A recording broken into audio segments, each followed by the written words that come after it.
용감한 토크쇼 직설 시작합니다. 먼저 주식시장 상황부터 살펴보겠습니다. 장현재 아나운서 전해주십시오.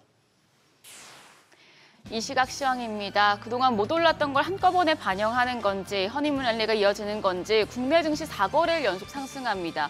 코스피가 현재 11개월 만에 최고치 행진 이어가고 있습니다. 오늘도 1.56% 강세로 2,856포인트, 2,857포인트 기록하고 있고요. 코스닥 0.32% 오름세로 758포인트에서 움직임 보여줍니다. 유가증권 시장 수급 상황 보시죠. 오늘도 외국인은 사들입니다. 1,375억 원 매수 우위 기록하고 있고요. 기관 금액 소폭이지만 팔자로 전환이 됐습니다. 942억 원 매도 포지션, 개인 역시도 972억 원 순매도하고 있습니다. 이어서 코스닥 시장입니다. 코스닥 시장에서는 메이저 수급 주체 쌍끌이 매수세가 이어집니다. 외국인이 600억 원 가까이 순매수하고 있고 기관 역시도 187억 원 매수 우위 기록합니다. 이런 가운데 개인만 홀로 700억 원 팔아내고 있습니다. 유가증권 시장 시가총액 상위 종목 거래가 확인하시죠. 오늘도 반도체 투톱은 상승합니다. 삼성전자가 2달 만에 6만 전자 기록하고 있습니다. 1.69% 상승하며 6만 100원. SK하이닉스가 2.9% 오름세로 거래가는 23만 1,500원입니다. 삼성바이오로직스 0.29% 오름세 보여주고 있고요. 지금 빅5 종목 내에서는 LG에너지솔루션만 2.9% 조정받습니다. 28만 2,500원. KB금융이 3.76% 반등하면서 다시 시총 5위에 자리했습니다. 거래가 11만 200원으로 집계됩니다. 6위부터 10위도 보시죠. 오늘 방산 대표주인 하나에어로스페이스가 좀 조정받고 있습니다. 3.98%, 4% 가까이 내리면서 거래가 86만 9천 원이고요. 삼성전자 우선주가 오름세, 현대차와 기아도 상승세 이어갑니다. 현대차가 3.53% 오름세로 19만 6,300원. 기아가 2.15% 오르면서 시총 1계단 위로 올라와 있습니다. 9만 5,100원이고요. 반면 HD현대중공업도 2.82% 약세 보여주고 있습니다. 거래가 41만 3,500원입니다. 코스닥 시총 상위 종목도 살펴보시죠. 오늘 알테오젠이 반등합니다. 0.81% 오름세로 37만 1,500원. 반면에 나머지 빅5 종목 내 다른 종목들은 모두 약세 보여주고 있습니다. 2차 전지 관련주들이 오늘 좀 낙폭을 확대하고 있는데요. 에코프로비엠이 5.2% 약세로 9만 1,300원. HLB가 2%가량 하락하고 있고요. 에코프로도 3.86%, 지금 전 거래 상승폭을 다 반납하고 있습니다. 거래가 4만 3,600원. 레인보우 로보틱스가 2%가량 내려갑니다. 거래가 28만 2,500원으로 집계됩니다. 6위부터 10위도 보시죠. 오늘 바이오 일부 종목들은 반등합니다. 파마리서치가 2.6% 오름세로 49만 1,500원이고요. 이용기기 쪽인 휴젤이 1.38% 강세로 거래가 33만 2천 원. 리가켄바이오와 클래시스가 1% 내림세 보여주고 있고 펩트로는 2.6% 강세입니다. 거래가 16만 1,400원으로 집계되고 있습니다. 시장 특징적인 부분 체크하시죠. 오늘도 정책 기대감이 높은 섹터로 매수세가 몰립니다. 지역화폐 관련주 상승하고 있는데요.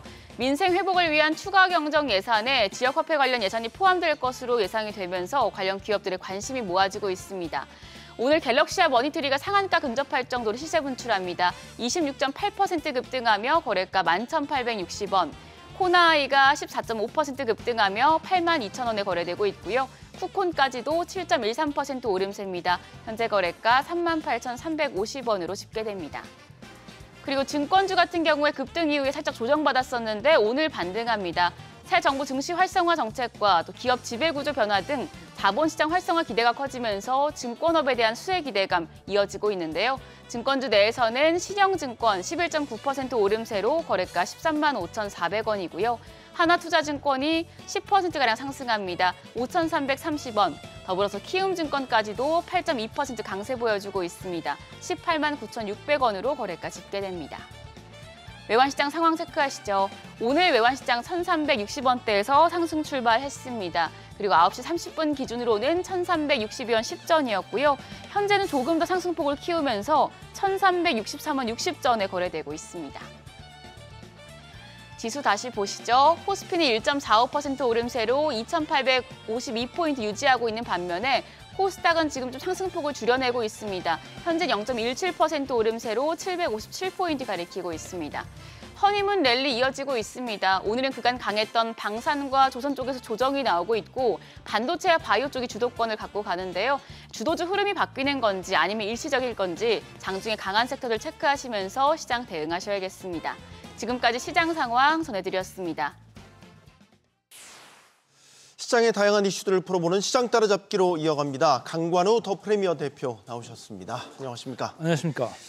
국내 증시가 상당히 강세장이 이어지고 있네요. 코스피가 어느덧 2,850선을 넘었습니다. 지금 시장 상황 어떻게 보십니까?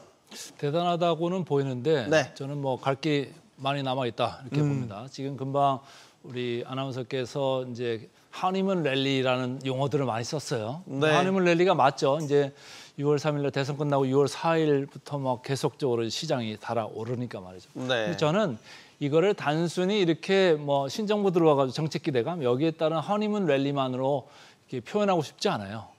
따라잡는 캐치업 랠리가 지금 포함되어 있고 이게 네. 더 오래 갈 수 있다라는 얘기예요.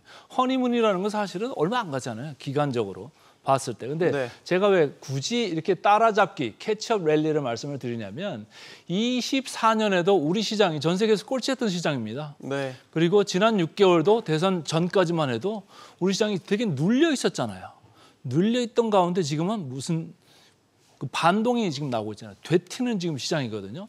밸류에이션으로 눌려 있고 수많은 악재와 불확실성에 눌려 있던 우리 증시가 지금 되튀는 이 시장이 돼버렸다. 그래서 허니문 랠리에서 곧 캐치업 랠리로 인식이 바뀔 건데 그렇게 되면은 기간과 위로 올라가는 상승폭을 다시 보는 그런 이제 타임이 필요할 거다. 근데 저는 계속적으로 지난 연말도 그랬고 우리 지난 눌려 있던 6개월 기간 동안에도 지수가 2,400 근처나 하회할 때마다 여기가 저점입니다. 저점에 계속 강조를 드린 바 있습니다. 이제 그 밸류에이션이 한번 리레이팅이 3개 이렇게 올라오고 있는 그 기저에는 이재명 정부가 뭐 지배구조 개선이나 상법 개정안 뭐 이걸 더 강력하게 몰고 가겠다 이런 얘기들이 있잖아요. 그리고 최근에 원화 환율이 강세 쪽으로 가면서 자꾸 이렇게 떨어지고 있다. 이렇게 환율이 떨어질 때는 외국인이 살 수밖에 없다 이렇게 보시면 돼요. 그래서 전체적으로 달러화가 약세권으로 가면서 이머징 마켓 통화가 강세권으로 가는데 우리 시장은 눌려도 있었고 환율도 지난 뭐 계엄 그리고 탄핵 이런 불확실성 때문에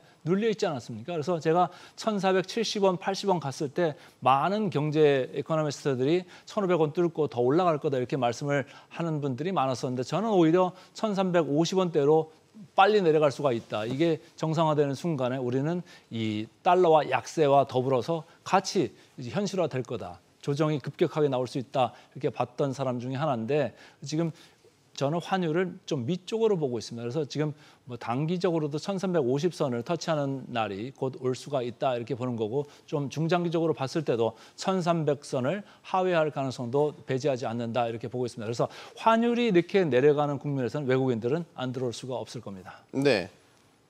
자, 외국인들이 안 들어올 수가 없을 거다. 사실 이제 이달 들어서 본격적으로 외국인 자금이 코스피, 코스닥을 통해서 들어오는 흐름들이 잡히고 있어요. 네. 결국 3,000 찍으려면 외국인 자금이 규모 있게 들어와 줘야 된다는 건 우리가 부인할 수 없기 때문에 외국인 자금의 유입 환경은 충분히 만들어져 있다고 보고 계십니까?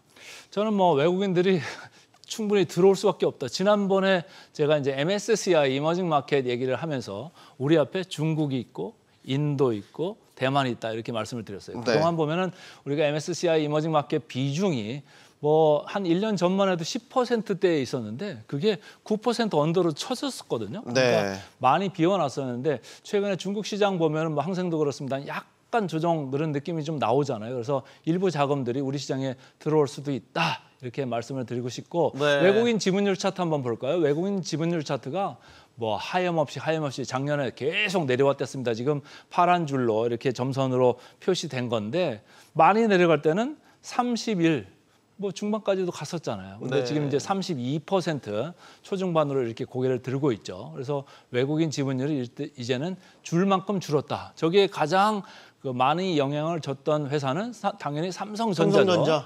삼성전자를 그렇게 많이 팔았었는데 삼성전자 지난주에 어땠습니까?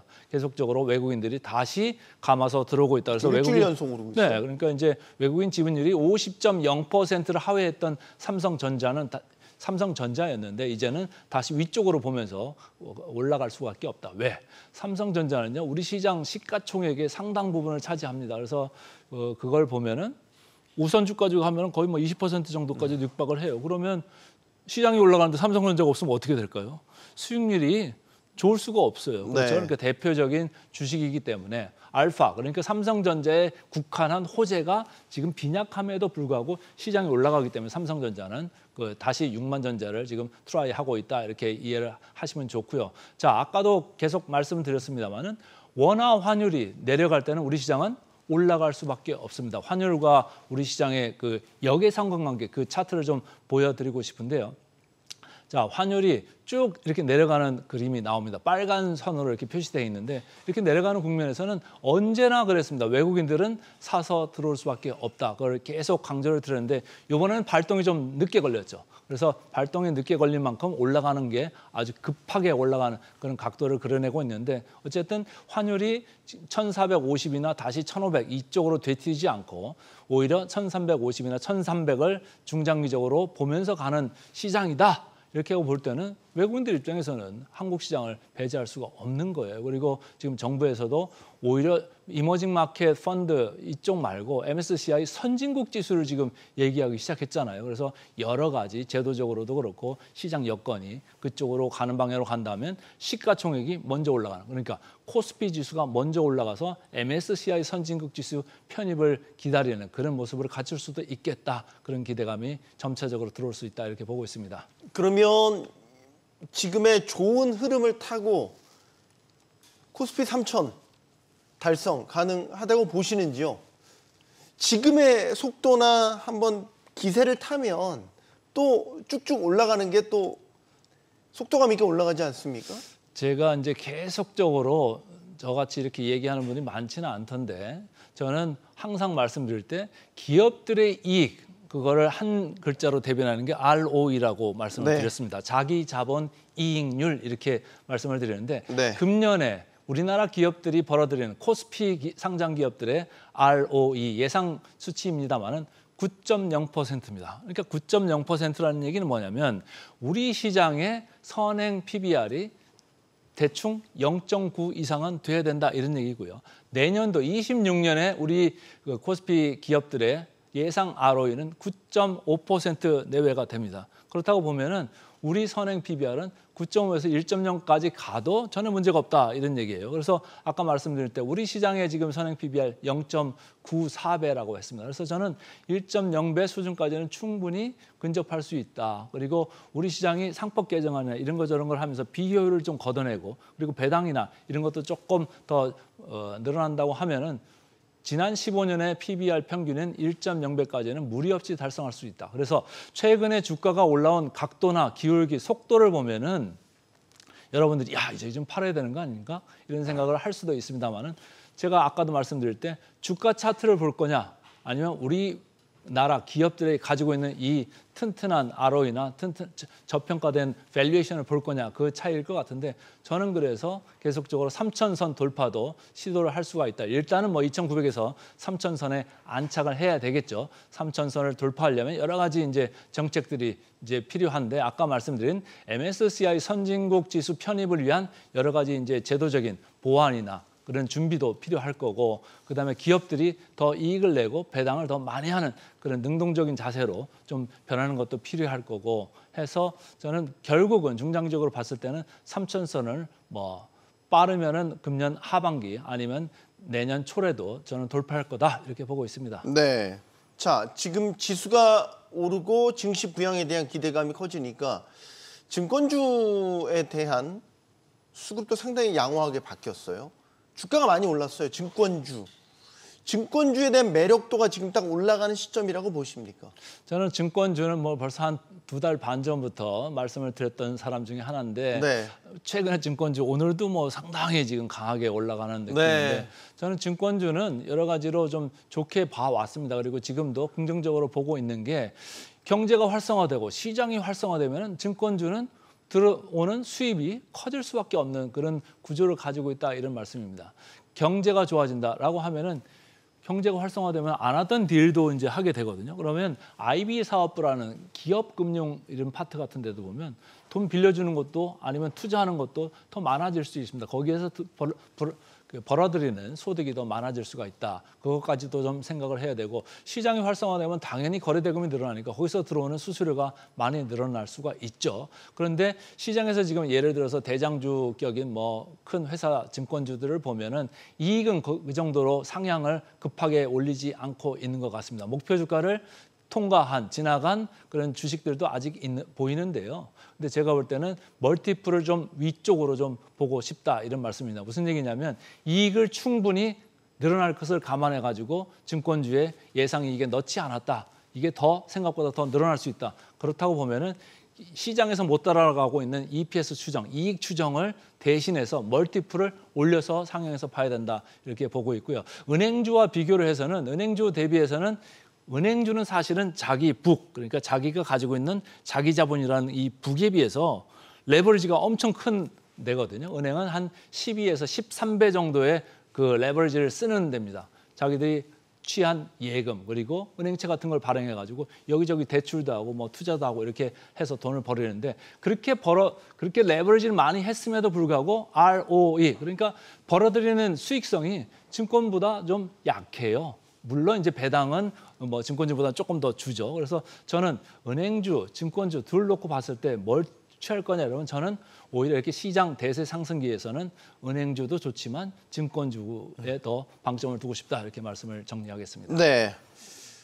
자, 미국 증시도 살펴보겠습니다. 미장도 좀 조정을 받다가 미중 그 무역 합의 기대감이 다시 또 피어오르면서 지난주 후반에 또 반등을 하는 모습을 보였습니다.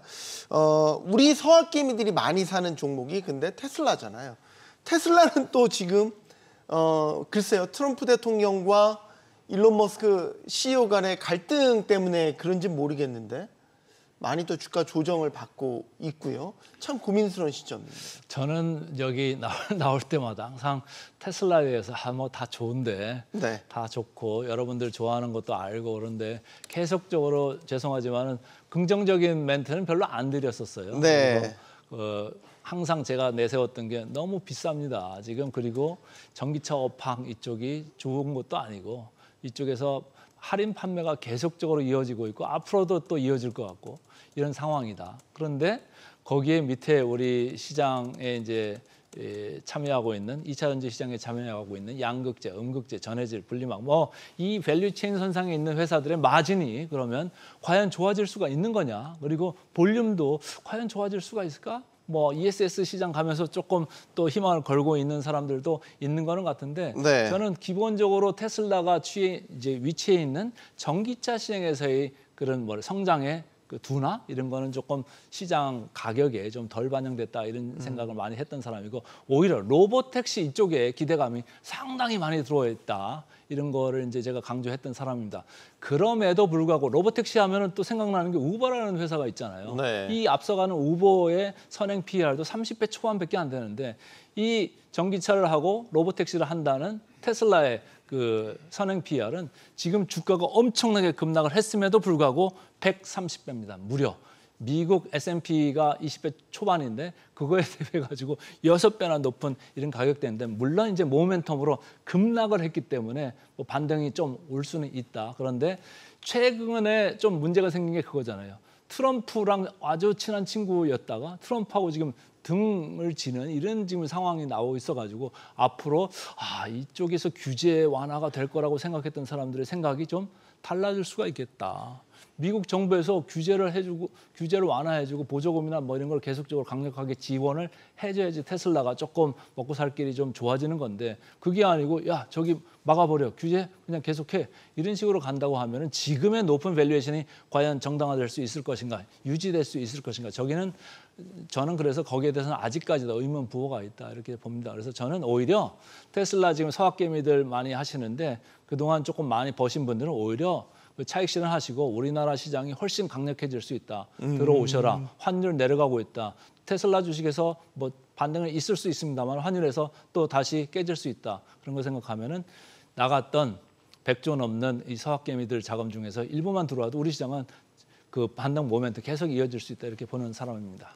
엔비디아도 같은 생각이세요? 엔비디아도 어쨌든 AI 시대의 모멘텀을 이끌어가는 종목으로서 최근에 이제 주가가 140달러 선까지 회복을 했지 않습니까? 엔비디아는 저는 의견이 또 반대입니다. 엔비디아는 또 다르신가요? 네. 엔비디아는요. 한편으로는 AI 시대잖아요. 우리가 네. 뭐 눈만 뜨면 AI 얘기하지 않습니까? 우리 핸드폰에도 다 AI 들어와서 하루 종일 거기에 지배를 받는 이런 세상이 됐어요. 네. 그런데 이걸 이끌고 가고 있는 엔비디아 아주 독점적인 지위이지 않습니까? 그런데도 불구하고 지금 선행 PER은 이익이 생각보다 많이 나오잖아요. 중국 거를 원업으로 일회성으로 처리를 했음에도 불구하고 시장의 기대를 뛰어넘는 그리고 가이던스도 괜찮고 지금 선행 PER로 보시면 29배입니다.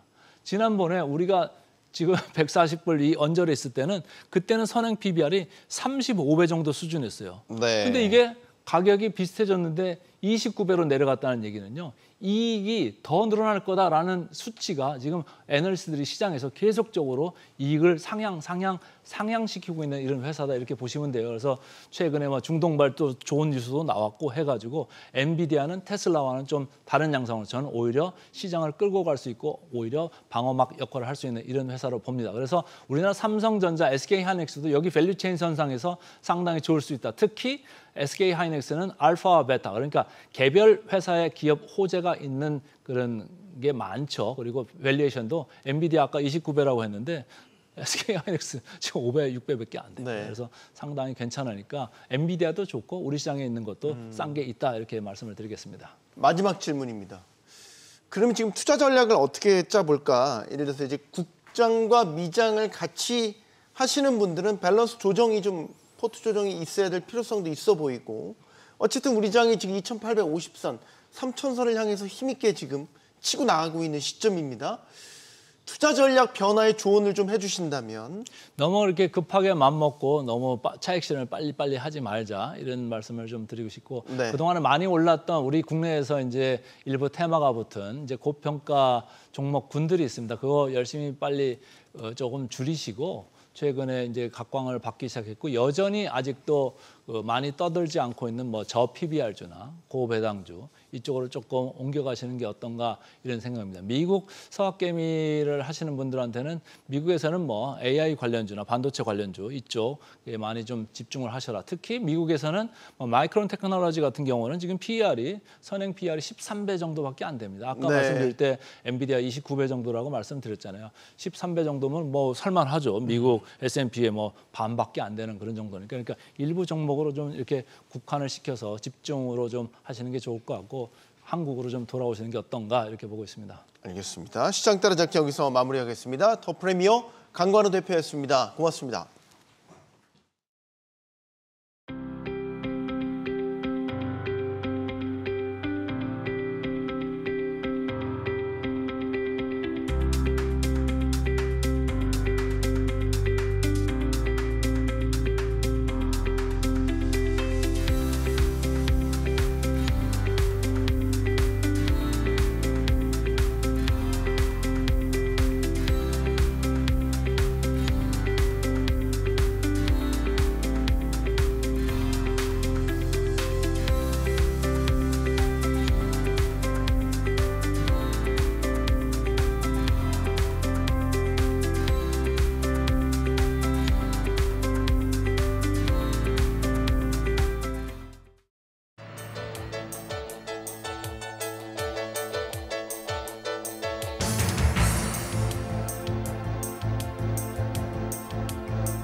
이재명 대통령이 취임하자마자부터 민생 경제를 살리기 위해 고삐를 바짝 조이고 있습니다. 1호 행정명령으로 비상경제점검 TF를 구성한 데 이어서 연일 경제 관련 메시지를 내놓고 있습니다. 그도 그럴 것이 취임 첫 해 0%대 성장률로 출발하는 정부는 IMF 외환 위기 때 김대중 정부 이후에 처음입니다. 경제를 살리겠다는 의지는 분명히 보여준 만큼 이제 어떻게 실천하는지에 성패가 달렸겠죠. 자, 올해가 우리 경제 재도약하는 원년이 될 수 있을지 저희들도 머리를 맞대어 보도록 하겠습니다. 함께해 주실 분들 소개해드리죠. 위평양 경제사회연구소 위평양 소장 나오셨고요. 서울시립대 경제학부 송원재 교수, 또 KDI 김미루 연구위원 나오셨습니다. 안녕하십니까? 네, 안녕하십니까. 용감한 토크쇼 직설은 SBS 비즈 뉴스 앱과 유튜브에서 실시간으로 시청이 가능합니다. 자, 1분기 경제 성장률 속보치가 당시에 이제 마이너스 0.2%로 집계가 됐죠. 확정이 됐습니다. 일단은 2분기가 그러면 마이너스를 딛고 좀 일어설 수 있겠냐, 이 부분을 일단 관심을 갖고 바라보게 되는데, 김무름 위원님, 지금 추세로 보면 어떻습니까? 2분기 성장률을 미리 좀 흐름을 짐작을 해본다면요? 네, 뭐 마음 같아서는 큰 폭으로 상승을 했으면 좋겠습니다. 네. 지금 흐름을 보면 그렇게 쉬워 보이진 않습니다.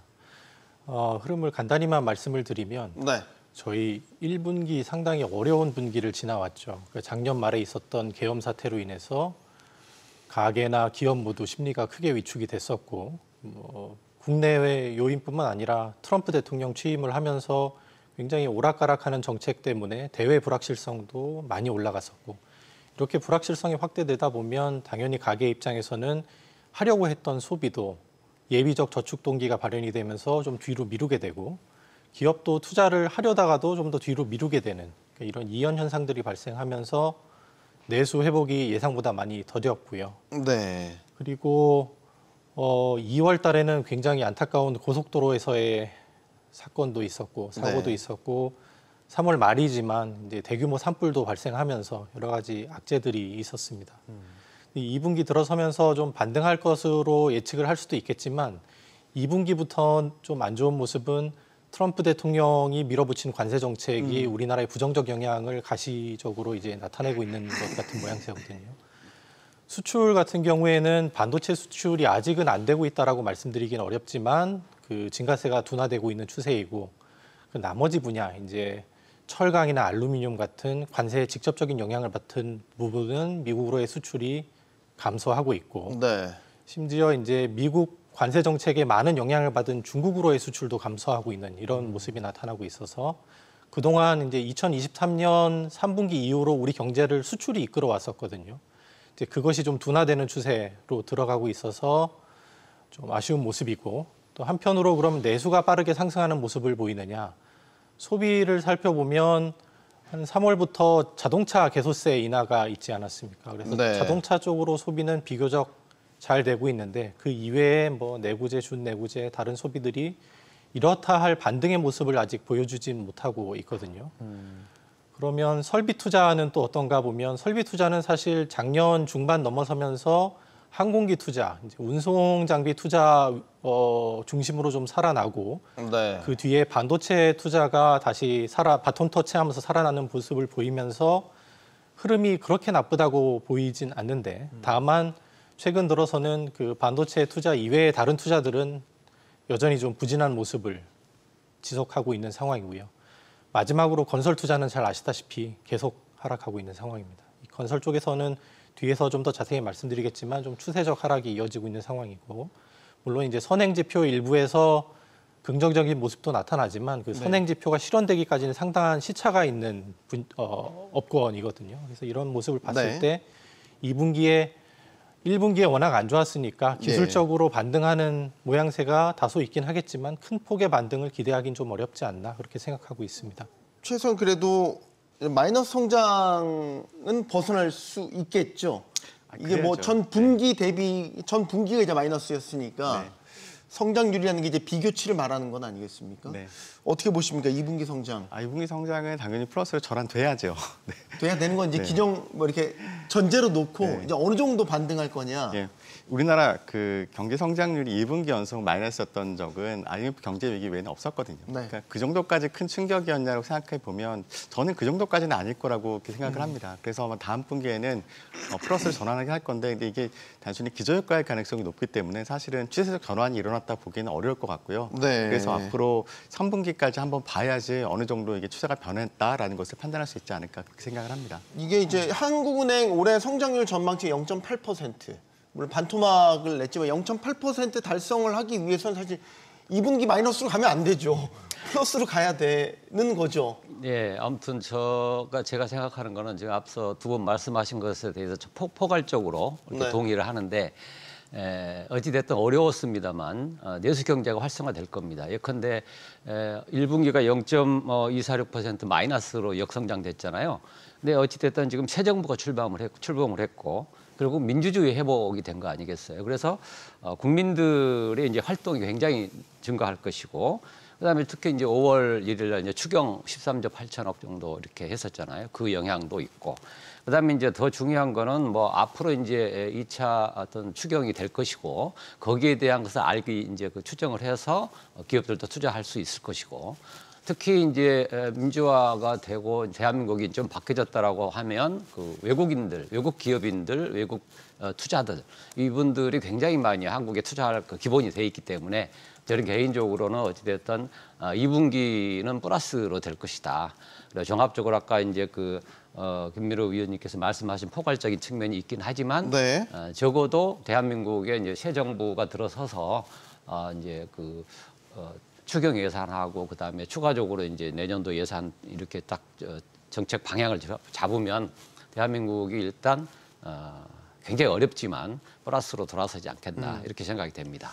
이제 성장률 말고요. 체감하는 경기는 많이 안 좋다라는 이야기를 많이 하는데 대표적으로 이런 거죠. 작년에 우리 1인당 국민 소득이 36,745달러. 이걸 이제 환산을 하면 5천만 원을 처음으로 넘어섰고 이게 이제 일본을 2년 연속 제친 거거든요.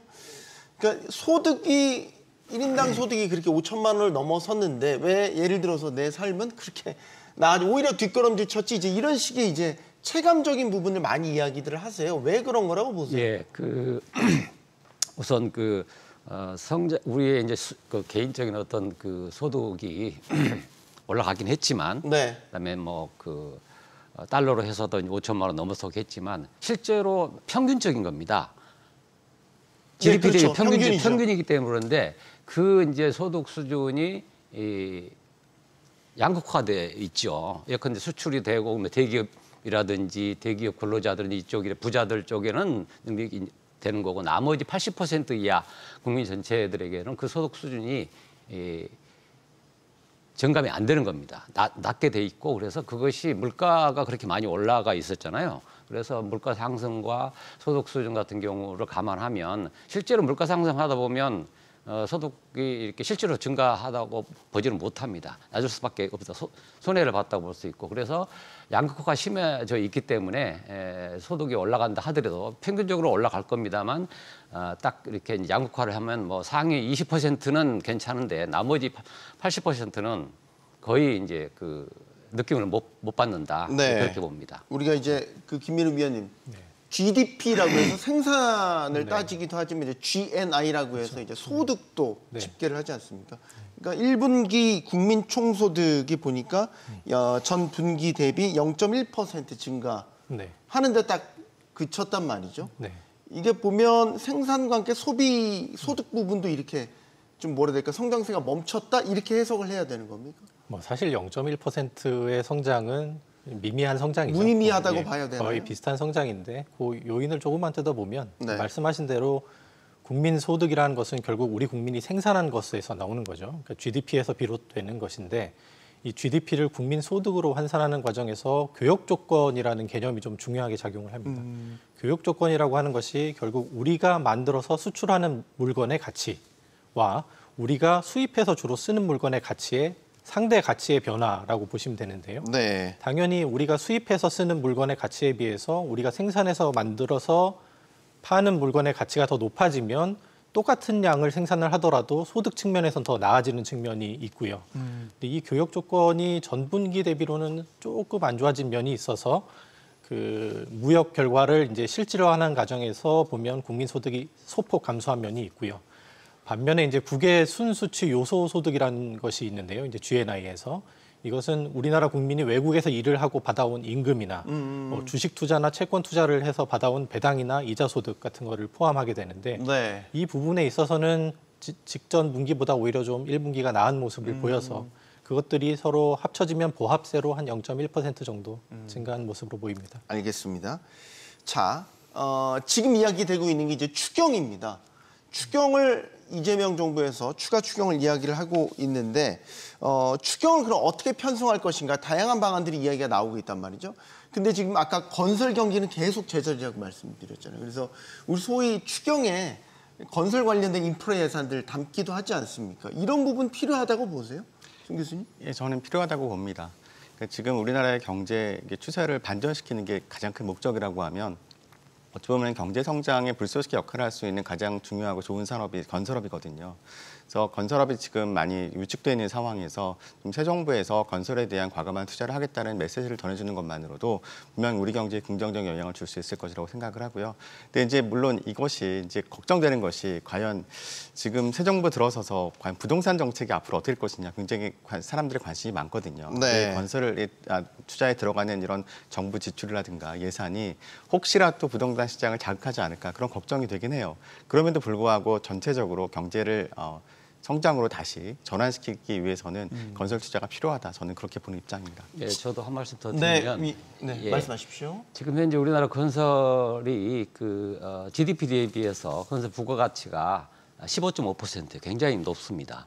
그다음에 거기에 취업자 수를 보면 전체 고용의 7.4%나 참여했기 때문에 네. 건설을 추가를 할 수밖에 없어요. 근데 다만 말씀하신 것처럼 건설 경기에 대해서 부양 투자를 하지만 결국은 이게 부동산 문제가 심각해질 가능성이 큽니다. 그래서 저는 부동산 관련해서 우리 이제 그 건설을 투자하겠지만 그 핵심이 공공주택 대공급으로 이렇게 이제 투자를 할 수 있도록 해서 민간 기업들이 다 참여할 수 있도록 해서 한 5년 정도를 네. 하게 되면 향후 5년, 10년은 주택 부동산 문제가 해결될 것이다. 우리 이제 일반 국민들이 부감되고 있는 그런 네. 것들을 최소화할 수 있다. 저는 그렇게 생각합니다. 알겠습니다. 서영교 민주당 의원이 추경에서 전 국민 재난지원금을 지역화폐로 주는 방안을 적극적으로 검토하겠다.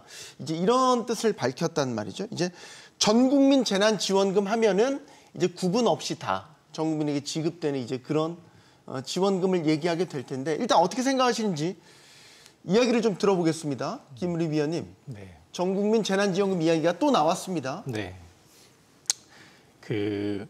우리가 이번 추경을 통해서 물론 이제 추경을 꼭 해야 하는가, 규모를 어느 정도로 해야 하는가에 대해서도 아직 많은 논의가 필요하다고 생각은 하지만 네. 추경을 한다는 전제하에 전 국민 재난지원금을 한다면 우리가 그것을 통해 이루고자 하는 바가 무엇이고 그것을 통해서 이루고자 하는 바가 명확히 진다면 과연 전 국민 지원금이 그것을 이루기에 가장 효율적이고 효과적인 방법인가를 따져봐야 될 텐데요. 네.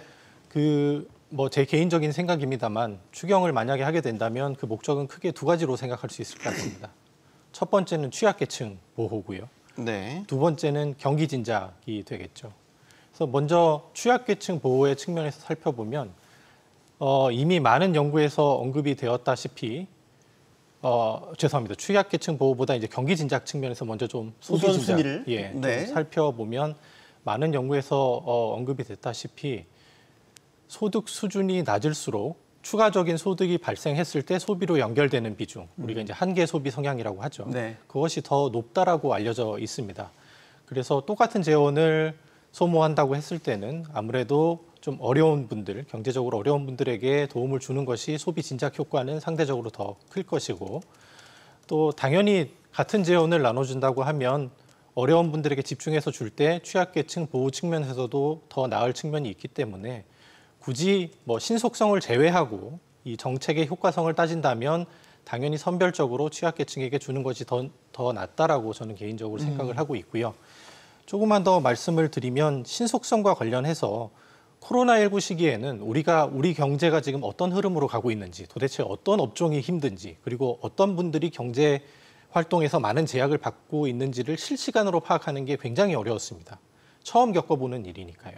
하지만 지금 같은 경기 둔화 시점은 과거에도 많이 겪어봤고 이미 작년 세금 낸 결과가 있기 때문에 국세청 자료 등을 통해서 적어도 작년 소득이 어땠는지는 알 수 있는 상황이고 그런 것들을 고려하면 어느 정도의 선별은 가능하다고 생각을 하고요. 네. 물론 이거에 대해서 조금 더 보수적으로 선별적으로 준다고 하더라도 그거보다는 조금 더 범위를 넓혀주는 방법은 생각을 해볼 수 있을 것 같고요. 그다음에 경기 진작 측면에서 보면 사실 정부의 이전 지출을 통한 경기 진작, 소위 승수 효과보다는 정부 투자가 오히려 승수 효과가 훨씬 크다라고 알려져 있고 제가 생각하기엔 이재명 정부에서도 이 부분을 인지를 하고 있다고 생각을 합니다. 그래서 추경 얘기 나오면서 또 따라 나오는 얘기가 AI 산업 인프라 확보에 쓰겠다. 네. 데이터 센터 구축하고 네. 이런 것들이 저는 장기적으로도 효과를 볼 수 있는 오히려 상대적으로 좋은 방안이라고 생각을 하거든요. 왜냐하면 대기업 같은 경우에는 AI 산업에 뛰어든다고 했을 때 자체적으로 투자할 여력이 있습니다. 하지만 신규 기업이나 중소기업 입장에서는 내가 아이디어는 있지만 AI 같은 대규모 인프라 투자를 필요로 하는 사업에 뛰어드는 선택을 하는 것은 쉽지 않거든요. 이런 부분을 정부가 일종의 사회 간접자본 형태로 설립을 해주고 임대를 해주는 방식으로 하면은 사회 전체의 소위 생산성도 올릴 수 있는 계기가 된다라고 생각을 하고 마지막으로 한 말씀만 드리면 네. 지금 민간 소비가 안 좋은 것은 사실입니다. 소비가 안 좋으니까 소비를 진작시켜야 한다라는 것은 저한테는 좀 너무 단선적인 정책의 방향이라고 생각이 되거든요. 왜냐하면 소비라는 것은 재반 경제 상황이 정해져 있는 상황에서 가계의 최선의 선택의 결과입니다. 네. 소비가 원인이 아니라 결과거든요.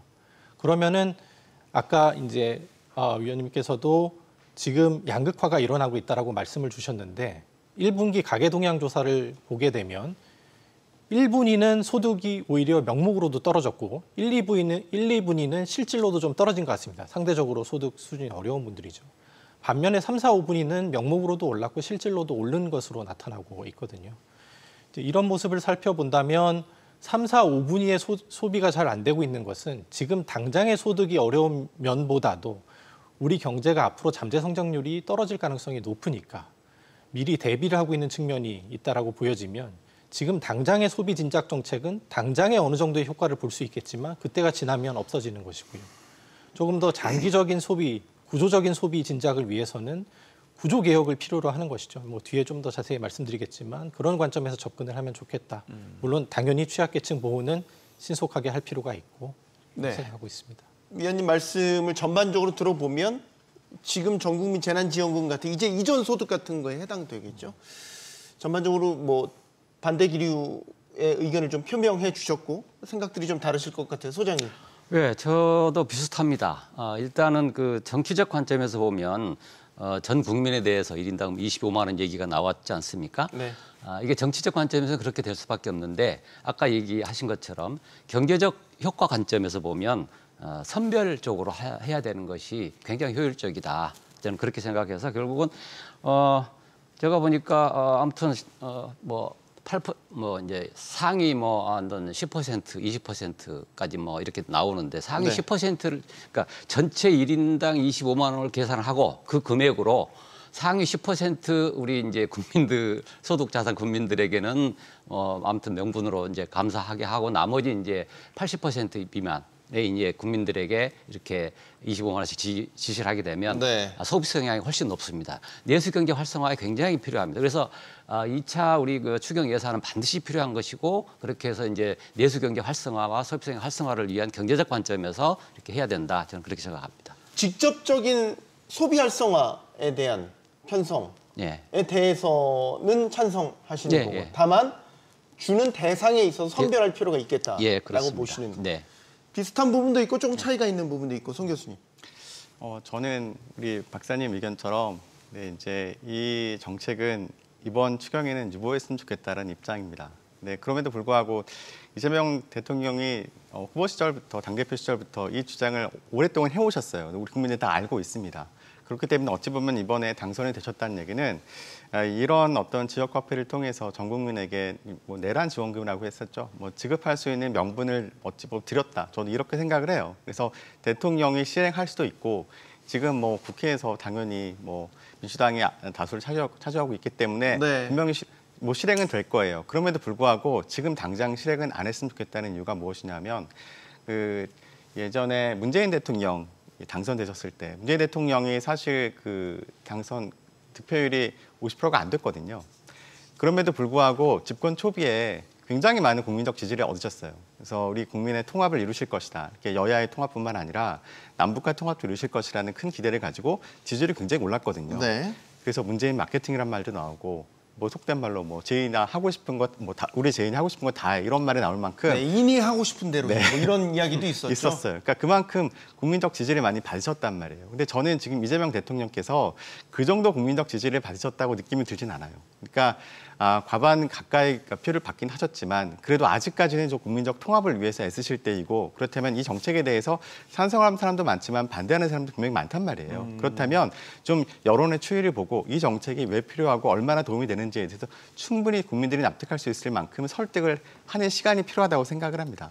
아무리 지금 급하다고 해도 본인이 판단할 때 이게 필요해, 이거 하면 될 거야 라는 생각이 들어도 조금 천천히 가자. 그래서 국민들에게 충분한 지지를 얻은 후에 한 번 정도는 아마 재임 시절에 충분히 하실 수 있을 만큼 국민들이 아마 지지를 해주실 것 같아요. 그렇지만 지금은 섣불리 안 했으면 좋겠다는 것이 제가 드리고 싶은 조언입니다. 네. 세 분 다 전 국민 재난지원금에 대한 그 지급은 그래도 반대 의견을 표명을 해 주셨나요?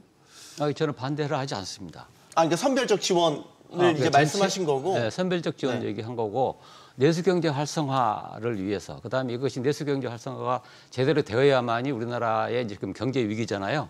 그 기반을 빨리 이렇게 성과가 있도록 해줘야만이 된다. 그런 측면에서 추경 예산하고 그다음에 이제 최소한 뭐 90% 이하 소득 관련해 이하는 다 지불해야 된다. 네. 이런 생각합니다. 그러니까 이제 전 국민. 예. 전 국민 재난지원금에 대해서는 세 분 공이 반대 의견을 보여주신 것 같아서. 근데 이제 이게 그 시급함에 대한 판단에 따라 달라질 수 있는 거죠. 일부러 반론을 드립니다.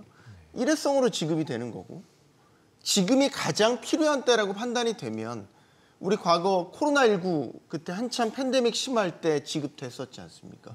그때와 지금을 비교했었을 때에는 지금이 그렇게 경제 상황이 그때만큼 안 좋지 않나요? 그런 시급성을 생각할 때에는 가능한 추경 편성 방안이지 않을까라는 생각도 듭니다. 김민우 위원님, 짧게만 답변 부탁드리겠습니다. 네, 뭐 아까 말씀드린 내용의 반복일 텐데 결국 지금 모든 사람의 소득이 좋지 않다라고 얘기하기는 어렵습니다. 물론 뭐 제가 함부로 이런 말씀을 드리는 게 좀 어렵긴 하지만 그래도 상대적으로 고소득층에 속하는 분들은 적어도 통계청 가계동향조사 결과를 보면 네. 소득도 오르고 실질 소득도 올랐거든요. 그랬을 때 취약계층 위주로 보호하는 건 당연히 찬성합니다. 그래서 네. 그 부분을 좀 더 신경을 썼으면 좋겠다 말씀드립니다. 알겠습니다. 어느 정도 적자 국채를 발행할지 아직 모르겠는데 이게 우리 국고채 시장에 부담이 되지 않을까라는 생각이 들거든요. 손 교수님 어떻게 보십니까? 저는 부담이 될 거라고 생각합니다. 네, 부담이 안 될 수가 없죠. 지금 막 30조 정도 이렇게 수표 추경을 한다는데 지금 당장 지금 우리나라의 고가는 비어 있잖아요. 그러니까 남는 어떤 세수를 가지고 지금 추경을 하시는 것이 아니기 때문에 국채 발행해야 되고 국채 발행을 하게 되면 당연히 국채 시장에서 국채가 더 많이 공급이 될 거고 국채 가격은 하락할 수밖에 없고 그러면 시장 이자율이 올라갈 수밖에 없는 그런 상황이 되죠. 그러니까 이것이 되게 어려운 얘기예요. 그러니까 무엇인가 정부가 투자를 하기 위해서 돈이 필요하고 그렇기 때문에 국채를 발행하지만 이것 때문에 결국 이자율이 오르면 또 이자율이 오르기 때문에 또 투자와 소비 심리는 또 줄어드는 그런 상황이 생긴단 말이죠. 네. 굉장히 어려워요.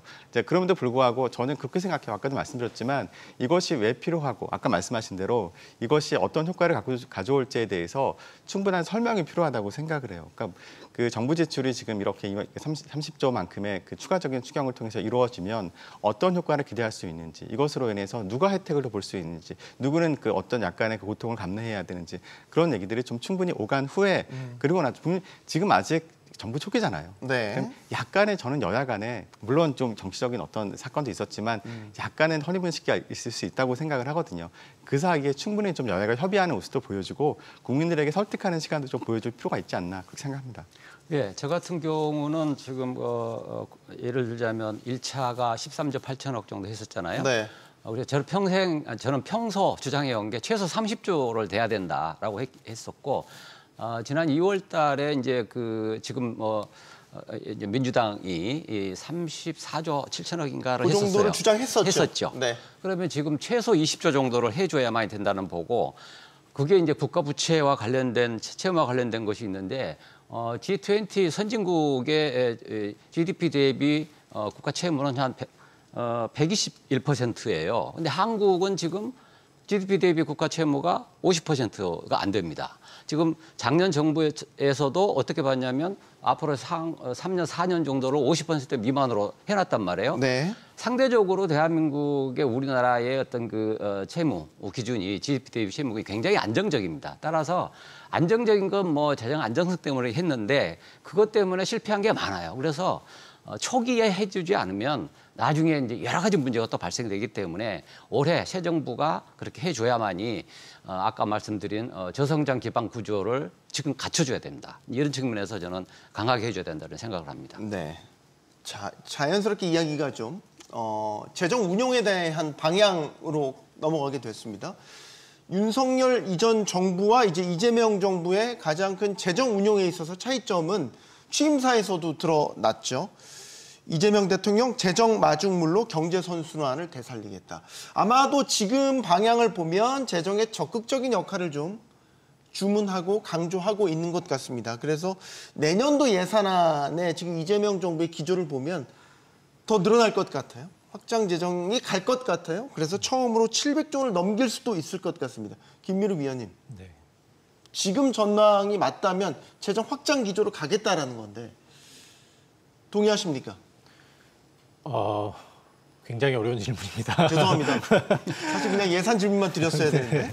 그 재정 확장 기조로 간다고 천명을 한 상황이죠. 네. 그래서 뭐 예산이 늘어날 가능성은 충분히 높다고 생각을 하고요.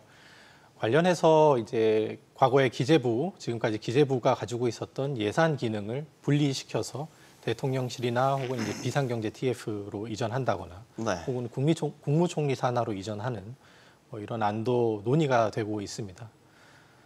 나름의 장점도 있다고 생각합니다. 그러니까 국가가 굉장히 빠른 비상 상황으로 접어들 때 신속하게 재정을 집행할 수 있고 또 국민들이 원하는 어떤 정책을 이제 대통령실에서 인지했을 때 굉장히 신속하게 집행할 수 있다라는 그런 점에서 장점이 있지만 바로 그 장점이 또 우려를 낳게 하는 점인데요. 사실 뭐 기획재정부나 대통령실이나 비상경제 TF 모두 같은 행정부이기 때문에 그 행정부 안에서의 이전인데 뭐 그게 큰 문제냐고 생각을 할 수도 있습니다. 네. 그런데 저는 그 결이 조금 다르다고 생각은 합니다. 대통령실이나 비상경제 TF 같은 경우에는 그 권한을 한시적으로 부여받아서 이제 사용하는 임기가 있는 분들이고요. 네. 반면에 기재부 같은 경우에는 소위 늘공이라고 하죠. 그러니까 이제 이번 정부가 들어오기 전에도 예산을 편성해왔고 세수와 중기재정 추계들을 보면서 종합적으로 고려를 해왔던 조직이고 이번 정부가 끝난 후에도 그 일에 책임을 져야 되는 위치에 있는 분들입니다.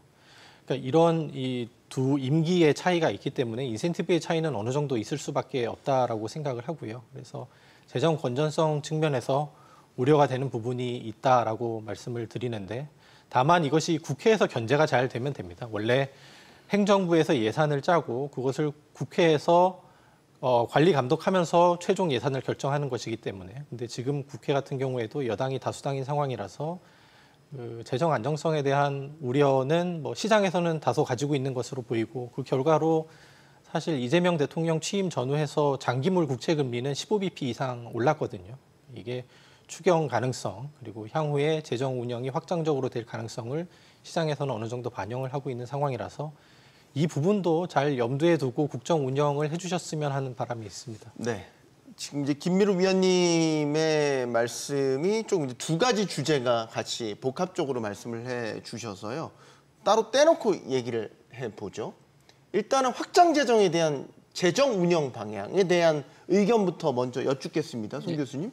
그러니까 지금 어쨌든 공격적으로 재정의 역할을 강조하는 게 이제 이재명 정부의 전반적인 재정 운영 방향의 특성이기 때문에 여기에 대한 의견부터 먼저 여쭙겠습니다. 그러니까 이번 정부가 국민의 선택을 받았기 때문에 이번 정부에서 그런 정책을 펴는 것에 대해서는 저는 어느 정도 국민들에게 면허를 받으셨다고 생각을 해요. 근데 지금 네. 우리 경제 상황에서 네. 확장 재정에 대한 필요성은 어떻게 보십니까? 저도 확장 재정이 필요하다고 생각을 합니다. 그러니까 지금 민간에 그 위축된 어떤 그 소비 심리라든가 투자 심리를 정부가 대신할 수 있는 시기인 건 맞다고 생각을 해요. 자, 그런데 제가 아까 말씀드렸지만 이걸 너무 속도감 있게 추진하는 것은 조금 불안하다는 마음도 역시 말씀드릴 수 있습니다. 그러니까 내년도에 예산이 700조가 된단 말이에요. 만약에 된다고 치고 우리나라의 국세 수입이 400조를 넘은 적이 아직 없어요. 한 400조 정도 된다고 치고요.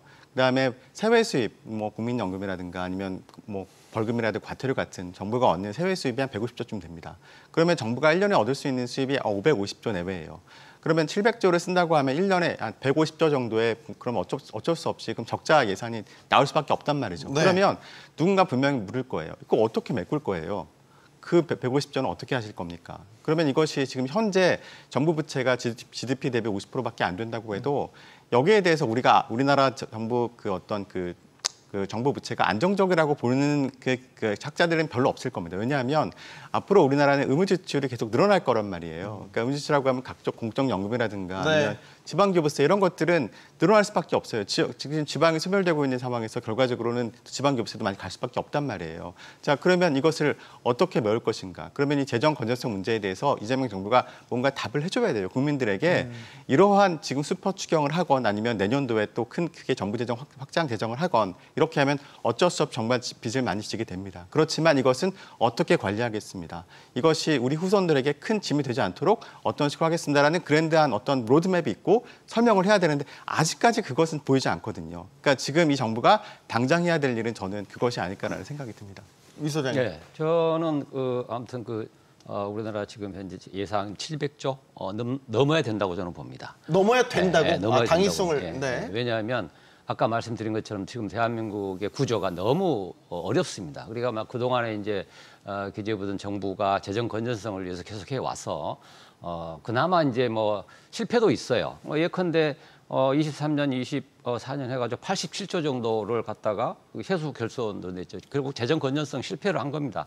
재정 건전성 실패하면서 재정 건전성에서 하고자 하는 재정에서 재정 투입을 해가지고 하는 국민 경제 활성화를 위한 것들을 전혀 못하고 여러 가지 이제 문제가 했기 때문에 저성장 구조로 벗어나지 못합니다. 그래서 저성장 구조를 벗어나기 위한 재정을 투입을 많이 하고 그렇게 되면 결국은 저성장 구조를 벗어나면 세금이 정부 수입이 많이 됩니다. 쉽게 얘기하면 그렇게 되는 거고 그렇게 한 5년, 10년을 계획을 해놓으면 지금 너무 힘들기 때문에 또 재정 건전성 얘기하면 안 되고 그래서 최소 700조 이상 넘어가서 재정 건전성을 넘어가고 그다음에 이제 결국은 여기 이렇게 되면 어떻게 정부 수입이 되느냐? 당연히 아까 얘기한 것처럼 부가가치세도 들어오고 그다음에 법인세도 너무 지금 낮습니다. 법인세도 높아야 되고 이렇게 이제 역할을 해줘야만 된다. 이제 그렇게 생각합니다. 결국에 이제 자연스럽게 증세 이야기로 넘어가게 되는데 지금 확장 재정을 하려면 무조건 빚만 낼 수는 없고 증세에 대한 이야기를 불편하지만 이제 아마 하게 될 것 같습니다. 증세, 법인세가 이제 대표적이긴 한데 증세 필요성에 대해서 어떻게 보시는지 두 분께 송 교수님께 이건 먼저 좀 듣겠습니다. 네, 매번 김민호 행정님이 먼저 하셔가지고 좀 당혹스러운 면이 있어가지고. 증세 필요성 당연히 있죠. 그러니까 이렇게 정부의 지출이 많이 늘어나면 이것을 어떻게 하든 감당을 해야 되잖아요. 그러면 증세할 수밖에 없어요. 저는 정부에 솔직하게 증세해야 된다는 말씀을 드리고 국민들에게 그렇지 증세를 앞으로 어떻게 하겠습니다라는 말을 계획을 또 발표하고 국민들의 동의를 얻는 과정이 필요하다고 생각을 합니다. 그런데 저는 법인세를 그러면 이게 제일 쉽게 건드릴 수 있는 게 사실 법인세거든요. 그러니까 법인세는 조세 저항이 별로 없잖아요. 그래서 법인세를 다시 또 문재인 정부 시절로 다시 환산하겠다 아니면 그 이상으로 올리겠다 이런 얘기 할 수 있어요. 그런데 지금 트럼프 대통령이 지금 미국의 법인세를 대폭 낮췄단 말이에요. 그러니까 지금 경기가 부양되고 살아야 되잖아요. 그리고 일자리가 많이 생겨야 되잖아요. 근데 이거 정부가 만드는 일자리는 굉장히 한계가 있단 말이죠. 그럼 결국 기업이 일자리를 만들어야 되고 그럼 기업이 투자를 많이 해야 되는데 그런데 지금 또 법인세 증세한다고 얘기하면 또 기업 보고 어떻게 하란 말이야. 이런 말이 나올 수가 있단 말이에요. 그러니까 되게 어려워요. 이게 증세한다는 것이. 그래서 이것이 아무래도 국민적인 조세 저항이 있고 그럴 수 있을지라도 저는 만약에 증세를 한다면 부가가치세 인상 쪽으로 가는 것이 맞다고 생각을 하고요. 그렇게 해서 좀 넓은 세원을 가지고 약간의 세율을 증세하는 방향으로 그런 식으로 증세를 해야 된다. 그렇게 할 수밖에 없다. 필요성이 없다. 그런 얘기를 하고. 근데 이제 아무래도 그러면 그러니까 부가가치세를 올린다고 하면 물가 인상의 압박도 있고 전 국민의 저항도 생길 수 있기 때문에 그럼에도 불구하고 부가세와 동시에 또 이제 뭐 법인세를 올린다거나 아니면 다른 세금을 올린다거나 할 때 이것이 왜 불가피한지 이렇게 했을 경우에 그렇지만 이것이 계속되는 것이 아니고 어느 정도 회복이 되면 경기가 회복이 되면 다시 어떻게 또 우리가 그 조세 전반에 대해서 구조개혁을 할지에 대해서 좀 고민하시고 그런 식으로 올해 한 하반기 정도에는 앞으로 향 5년 동안 우리 조세 개혁을 어떻게 하실지에 대해서 대통령께서 안을 좀 내놓으시고 국민들에게 설득하는 시간을 가졌으면 좋겠다. 그렇게 말씀드립니다. 뭐 아무튼 저는 그것도 동의를 합니다. 근데 이제 지난 2년 정도, 3년 정도 우리 이제 그 조세 하락을 보면 2020년 대비 2024년 기준을 보면 법인세가 약 41조가 감소된 거예요. 약 39% 감소됐고 양도소득세가 15조가 감소됐고 종합소득세가 4조, 뭐 부동산세가 종합부동산세가 2조 6천억. 근데 이제 올라간 게 뭐냐면 근로소득세가 올라갔고 교육세가 올라간 거예요. 그렇기 때문에 이제 증세의 영역이 있고 아시다시피 그렇게 해가지고 어떤 정부 재정 수입이 돼야 되고 그다음에 이제 앞서 말씀하신 것처럼 트럼프가 이제 대통령이 이제 그 정부가 이제 법인세를 계속 인하를 해 왔는데 그렇다고 해서 그것이 성과가 있었느냐? 그렇지 않습니다.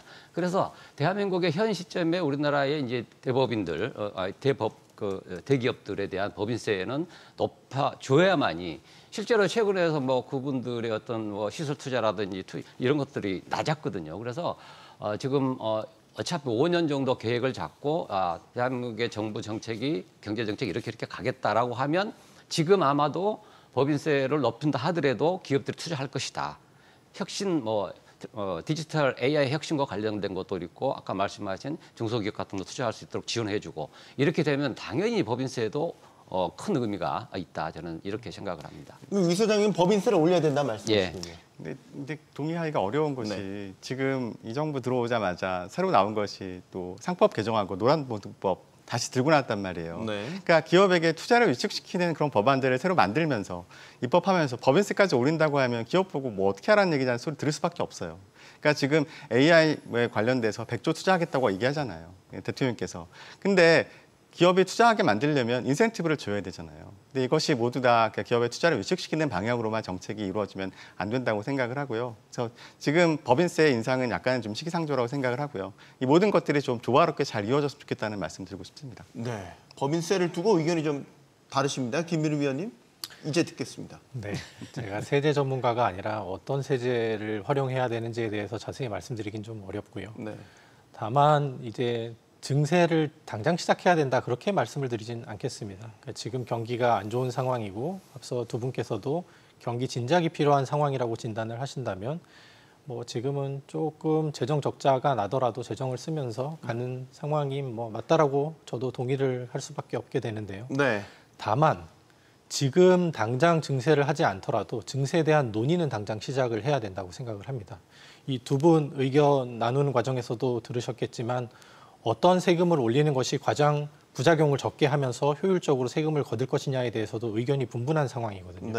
이것에 대한 검토가 상당 시간 걸릴 것이고 그런 면에서 당장 증세 논의는 시작했으면 좋겠다. 이게 한 축이고 또 하나는 최근 미국의 상황을 반면교사 삼을 필요가 있다고 생각을 하는데요. 잘 아시다시피 미국 국채 시장의 안정성에 대한 신뢰가 좀 흔들리고 있는 상황입니다. 이게 장기적으로 계속 그럴 것인지 일시적인 현상인지에 대해서 아직 판단하기 이르긴 합니다만 적어도 최근 2달간의 흐름을 보면 미국 장기 국채 금리가 오르는 와중에 달러 지수는 떨어지는 모습을 보였거든요. 그러니까 이것이 어떤 것을 의미하느냐 조금만 설명을 드리겠습니다. 원래 국채 금리라고 하는 것이 중앙은행이 향후에 기준금리를 어떻게 해갈 것인가에 대한 기대 기준금리 경로와 그다음에 이 채권이 얼마나 현금화가 쉬운 것인가에 따르는 이 유동성 프리미엄 이 두 개로 구성이 된다고 생각을 하시면 되는데 미국 국채의 경우에는 잘 아시다시피 현금화가 굉장히 쉬워왔습니다. 네. 그래서 유동성 프리미엄은 사실상 거의 없는 상황이고 대부분이 중앙은행이 미국 연준이죠. 연준이 기준금리를 어떻게 가져갈 것이냐에 의해서 영향을 받게 되는 것이고 장기물도 결국 중장기 중립금리 추세가 어떻게 갈 것이냐에 의해서 영향을 받게 되는 것인데 그래서 국채금리가 올라가는 것은 보통 연준이 생각했던 것보다 기준금리를 좀 더 높게 유지하거나 올리겠구나. 이렇게 되면 달러 유동성이 시장에서 떨어지는 거죠. 그럼 당연히 달러 가치가 올라가는 이런 정관계, 양의 관계를 보이는 것이 기존의 방식이었는데 지금은 얘기가 다릅니다. 지금은 유동성 프리미엄이 올라가고 있는데요. 그 이유는 잘 아시다시피 미국 재정 적자 추이에 대한 우려입니다.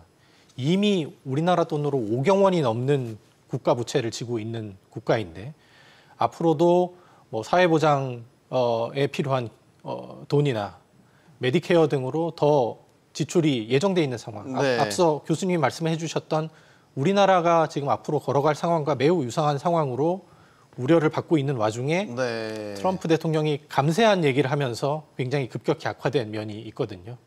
그러니까 그런 면을 봤을 때 우리나라가 지금은 이재명 정부가 교수님께서 말씀하신 대로 국민들의 동의를 통해서 어느 정도 재정을 쓰는 거에 대해서 승인을 받았다라고 저도 뭐 인정할 수 있는 부분이 있는데 그렇다고 하면 그래도 우리는 장기적으로 재정 안정성에 대해서도 같이 고민을 하고 있다. 그거를 우리가 어떻게 증세를 할 것인지에 대해서 논의를 시작하겠다라는 것을 또 시장에 보여줌으로써 시장을 안정시키는 효과도 있을 것이라고 생각합니다. 알겠습니다. 한국은행이 이재명 정부 출범 첫날 구조개혁 필요성에 대해서 이야기를 했습니다. 구조개혁을 해야 결국 성장률 1%포인트를 올릴 수 있다.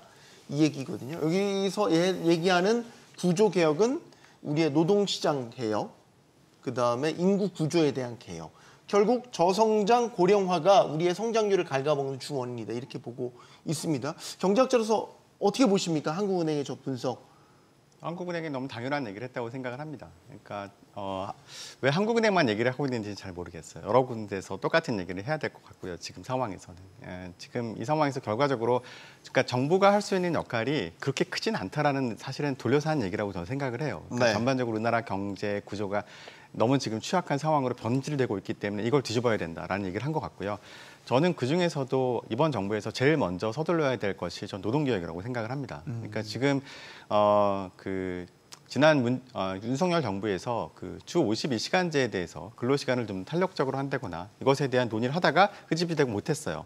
또 하나는 또 그 연금 개혁과 그다음에 그 정년 연장에 대한 얘기도 결국은 뭐 논의만 많이 있었고 결론을 못 내렸습니다. 네. 이것이 결국 시장에 주는 그 불확실성 너무 큰 거예요. 그래서 제일 먼저 해야 될 것은 결국 일단 그 정년 연장에 대해서 이번 정부가 먼저 어떤 스탠스를 취할지에 대해서 먼저 결정을 내리고 이에 대해서 이제 그러면 불확실성이 사라지잖아요. 네, 그것이 제일 먼저 돼야 될 일이라고 생각을 하고요. 그 다음에 두 번째로는 연금에 대한 얘기도 뭐 분명히 지금 이재명 대표가 분명히 대통령께서 대표 시절에 그랬거든요. 이제 그 모수개혁 이후에 그다음에 구조개혁 하겠다 말씀하셨거든요. 네. 모수개혁을 한번 일어났기 때문에 이번 정부에서 구조개혁에 대한 것도 지금 정부 초기에 좀 정부가 드라이브를 해서 주도적으로 나갔으면 좋겠다 그런 말씀을 드립니다. 네. 근데 연금 개혁 말씀하시니까 모수 개혁 하나 하는데도 수년이 걸려 그 지난한 과정들을 거쳐왔는데 이제 노동시장, 뭐 인구, 연금 이 구조 개혁의 이 굵직한 과제들을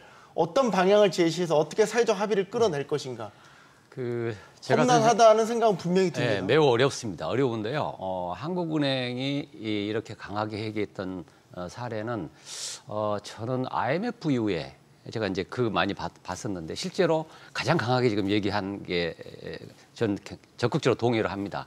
잘 하셨고 해서 그렇게 가야 되고 아까 얘기한 것처럼 노동시장 관련된 이중 삼중 노동시장 구조 개혁을 해야 될 것이고 그다음에 인구 절벽도 해야 되고 그런 게 다 필요하고 그런데 이제 그동안에 정부에서는 그렇게 안 했고 그나마 이제 한국은행이 이제 금융시장을 감안한 어떤 그런 것을 한 것이죠. 그래서 거기에 플러스가 저는 하고 싶은 거는 경제 산업 구조도 좀 강하게 해줘야 된다.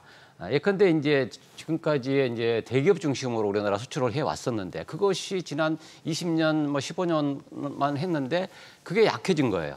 수출 금액은 증가했지만 그 나머지 이제 중소기업과 관련된 것들은 굉장히 낮아지고 있단 말이에요. 그래서 중소벤처기업들의 어떤 그 역량이나 경쟁력이 강화될 수 있도록 산업 구조를 마련해야 되는데 핵심이 중소벤처기업 중심의 경제 구조를 개혁해야 되고 그다음에 이번에 이제 지금 되고 있는 디지털 플랫폼 AI 시대의 이제 공정성에 이제 그렇게 해서 생태계를 공정화시켜야만이 지속 가능한 어떤 경쟁이 가능할 수 있도록 하는 거고 혁신이 가능하도록 해야 된다. 이렇게 이제 이런 식으로 해줘야만이 우리나라의 저성장 경제 구조를 탈출하고 극복을 한다. 뭐 여러 가지가 있습니다만 아무튼 한국은행이 강해 주장했던 그 구조 개혁은 반드시 필요하다라는 점을 말씀드립니다. KDI에서도 사실 이런 구조 개혁에 대한 문제는 어떻게 보니까 한국은행과 경쟁적으로 서로 보고서로 제시하지 않으셨습니까? 말씀해 주셔서 감사합니다. 네. 예. 저희 KDI에서도 사실 뭐 이미 오래전부터 구조개혁의 중요성을 강조하고 있었고요. 네.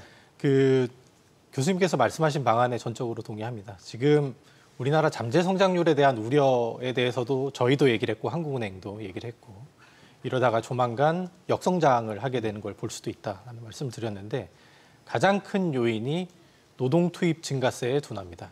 인구 고령화가 빠르게 되고 있고 인구 자체가 줄어들고 있고 그러면서 생산 가능 인구가 줄어들고 있는 현실 때문에 그런데요. 그렇다면 당연히 출생률을 높여서 해결하는 것이 긍정적인 방향이겠지만 그거는 이미 시차도 상당 시간 걸리고 그렇게 또 쉬운 일이 아니기 때문에 있는 노동력을 가장 잘 활용하는 것이 중요합니다. 그랬을 때 고령 인력을 활용하는 것이 중요하고 그것을 가로막고 있는 것은 아마도 경직적인 임금 체계, 연공서열형 임금. 그래서 우리나라는 근속 연수가 올라갈수록 임금이 빠르게 증가하는 그런 모습을 보이고 있거든요. 네. 이렇게 되면 기업 입장에서는 나이가 들면 아무래도 생산성이 조금 저하될 수밖에 없는데 임금을 많이 줘야 되니 명예퇴직 등의 형태로 자꾸 내보내게 될 인센티브가 생깁니다. 그래서 현실에서도 그런 일이 많이 일어나고 있고 기대 수명이 20년 전부터 꾸준히 증가해왔음에도 불구하고 여전히 50세 전후에서 가장 오래 다닌 직장에서 은퇴하는 연령은 50세 전후에서 바뀌지 않고 있거든요. 이런 것들이 연공서열형 임금 구조 때문에 50세 전후에 은퇴를 생애주 직장에서 퇴직을 하시고 그다음에는 자영업으로 내몰리고 그래서 자영업은 또 과밀화되고 이런 악순환이 되게 되는 원인이 되는 것이죠. 그래서 노동시장 개혁, 노동시장을 좀 더 유연화하고 임금 체계를 좀 더 유연화하는 방안 그리고 한 가지만 더 말씀드리면 네. 그 구조개혁에서 중요한 게 슌페터, 이제 창조적 파괴라는 말이 요새 유행어처럼 또 많이 쓰이기도 하는데요. 네. 이 말의 방점은 저는 파괴에 있다고 생각합니다.